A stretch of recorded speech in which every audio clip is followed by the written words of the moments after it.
Hi folks, it's Marcus here from CountryWoodSmoke HQ, and I'm here with my mate Phil from Meter. How you doing? I'm good. So today we're going to give you some advice to make sure you are getting the best out of your Meter Plus and your Meter Block, aren't we? Absolutely, yeah.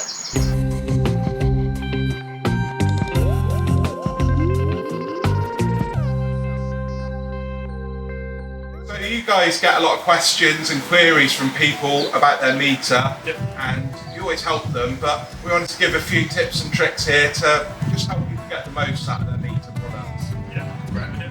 So somebody gets in touch, what do they usually ask? What are the things they're asking advice on?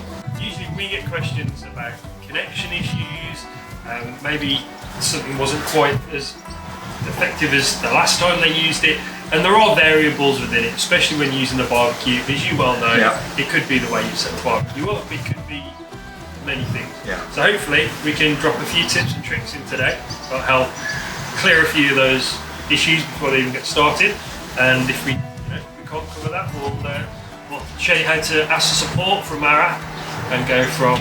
Over the years, I've trusted this, and it's a great bit of kit, but sometimes you just need a bit of tech support with it. It's like anything technology, a bit of tech support helps, but there's a few things just people can do themselves first, I think, that are important. So what are your sort of top tips then, really, for these? I know my number one is making sure that probe end is clean. Absolutely. So every single time you use the meter, it's really easy to get into that habit of just getting in, cleaning that, because that's been the side that's been in the meat, and then maybe giving that a quick rinse, and then that's that. Yeah. Make sure that needs to be shiny and clean, because that is essentially the key to all of your sort of success with signal. Yeah. So you need that 100% clean. Obviously, when smoking, you will find there will be a brown film on it from the smoke. Just make sure that you're as clean as you can get, and then next time you use it, you're going to have way less problems than if you haven't. Absolutely. I see so many people have that problem, and you say clean the end, and the problem's gone away straight away. So. Yep, exactly. One of the queries that I get quite a lot is about ambient temperature tracking before you actually apply the meat to the barbecue, oven, or however you're going to cook it. Now, it's a little hack, and probably looks a bit unconventional on the face of it. What I would suggest, get yourself a potato, or in this case, an onion, and apply the meter to the onion, past the line as well. So you've got a little temperature checker there. So pop that on the barbecue, or in, probably less so in the oven, because I'm pretty sure they're quite good at tracking temperature. Place that in the barbecue, and then you'll be able to track your ambient temperature from the comfort of your living room on the oven. As it warms up.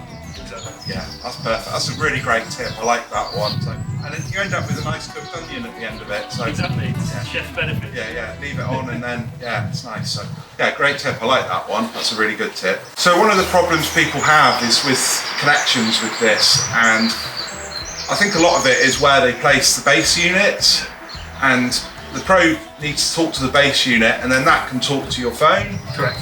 So where you place this is really important. I'm lucky here, I've got nice open spaces, but some people do it like inside or with a wall in place. So what problems do you see with people having with that? Yeah, so the big trade-up from the Meter to the Meter Plus was the Meter had got a 10 meter Bluetooth range.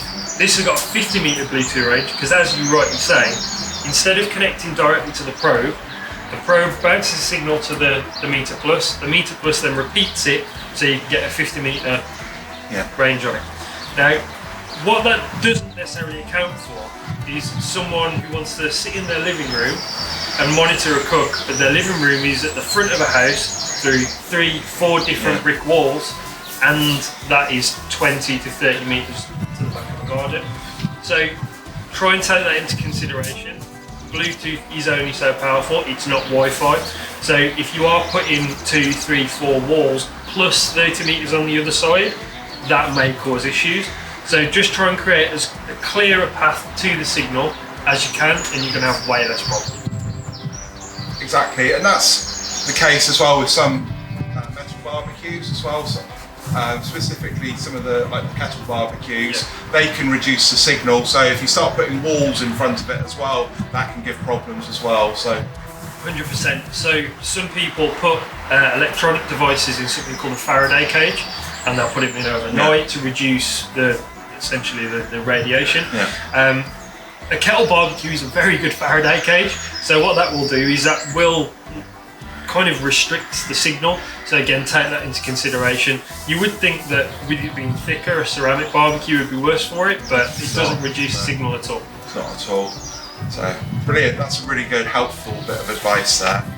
And I trust these are great thermometers, and I know a lot of people love them, and it's just helping people just to get over those first stages of getting used to it. If somebody's having an issue like that, who else can they speak to get advice? The best part about the app is that it's not static.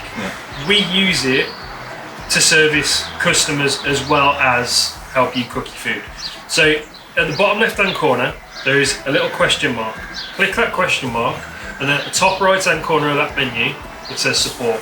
There you can log a support card, and then we can reach out and help you solve whatever problem you've got. So if it's not something you're confident in solving yourself, we can help you do that.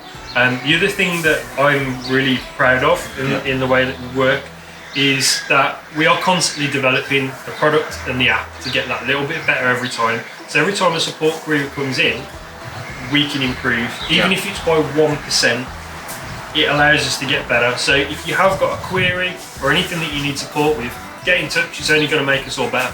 What I quite like is after I've done a cook, I usually get a message that says, how was my cook? So that gives me a chance, if I've maybe want to look to improve my cooking with that, then I can use that as well, I think. So. Yeah, I mean, my favourite part about that, and especially that part of the app, is you can sit there and say to your wife or partner and go, do you remember that steak we had a few weeks ago? That was the best, wasn't it?